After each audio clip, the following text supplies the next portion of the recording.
Bowler হিসেবে রয়েছেন এবং মিডউইকেটের মাঝখান দিয়ে একটি চমৎকার চার, এরই সাথে গোল হ্যান্ডলিং, ম্যাচ থেকে বের হয়ে যাচ্ছে প্রায়। দেখা যাক কি হয়। ক্রিকেট চরম আনসার্টেনিটি একটি খেলা, দেখা যাক। না, বোলার আরাফাত ফিরে এসেছেন তার রিদমে, ডট বল। আরেকটি বোলার স্ট্রাইক ড্রাইভ, কোনো রান পাবেন না, 3টি বল চলে গেল, 9 বলে 6 রান প্রয়োজন।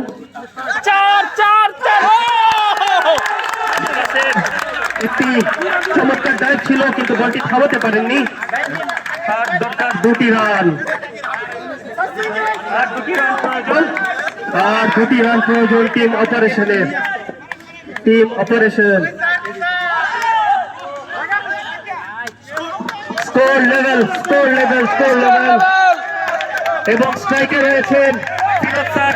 আমরা দেখতে চাই উইনিং সূচক রানটি তার হাত থেকে আসে কিনা, তার ব্যাট থেকে আসে কিনা উইনিং সূচক রান।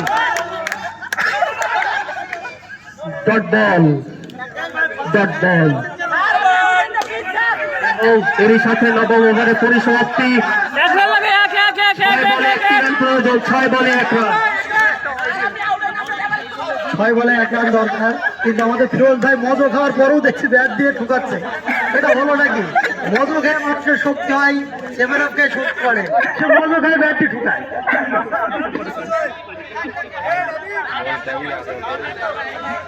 ফিরোজ স্যারের রান আমরা বলে দিচ্ছি 14 রানের ব্যক্তি।